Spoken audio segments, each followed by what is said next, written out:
Speaking of jumbotrons, of course, as you've probably noticed, it's been the talk of the internet. The memes are everywhere. Even the town of Gander generated a social media post about it. A couple from a Coldplay concert were caught on the kiss cam.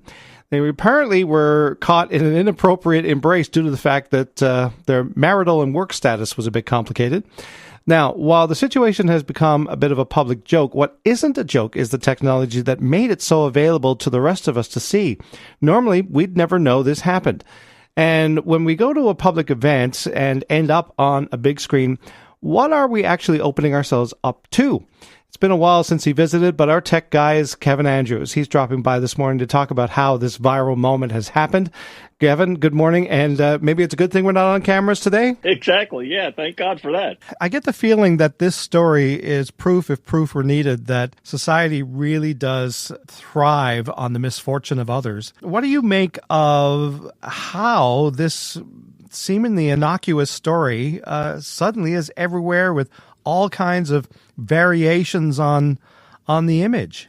For me, it all comes down to the algorithm, I think more so than anything else. A lot of people forget that algorithms shape what we see online. And it's not like these viral videos that are just floating around and magically end up in front of millions of people. There's an actual computer machine behind the scenes, which we call the algorithm, and they decide what deserves our attention. And it looks like this fit the bill for that for sure. So these kiss cams you see them a lot in major stadiums across North America. People who are sitting together are put together in this spotlight. How much do these things actually trip over a line or at least blur a line? Good question, because really what we're talking about here is the line between public entertainment and personal privacy. This is a tough question, really. The lines between public and private life, I think, are even more blurrier now because of all the technology we have. I mean, on one hand, when you go to a concert or a sports game, there's really this unspoken understanding that you might end up on like a big screen. It's really part of the experience. But does it really mean that your image, your moment, should then turn viral into that viral video that blasts to millions of people online? Some people say yes, some people say no, some people say it's part of the experience. There is a line there that is blurred.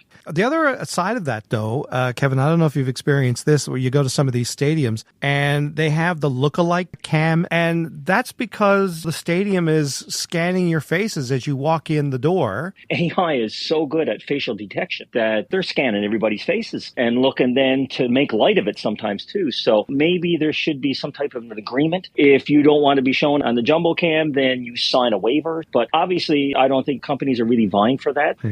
Buyer beware, really. How much should consumers, though, demand that I'm not signing up necessarily for that part of the experience? That, yes, I'm coming into this atmosphere, I'm availing of the product that you're putting on the ice or on the court or the musicians and so forth. But, you're not necessarily signing up to be publicly humiliated. The tech can really help here. There are real-time blurring tools, or you can do maybe a digital opt-in consent tag. This would require a massive platform cooperation where all the social medias would sort of partake in it as well. But ultimately, cultural change, encouraging responsible sharing may help as well. I know for some arenas, they use the facial recognition technology because, for example, if someone's been banned from the stadium, they don't want them sneaking back in. So you can understand why stadiums would use the technology. How much does it fall back on us, though, if you are engaging in public displays of affection with folks who are not our betrothed?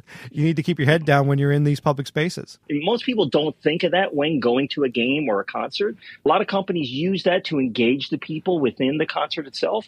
I think we need to be more cognizant of that for sure. Oh, well, when next time I go to something, I'll just try not to look interesting. Exactly. Kevin Andrews, he watches the world of tech for us from time to time. And Kevin, thank you so much for joining us again on the program, and all the best. Thanks, Russell. We'll chat again.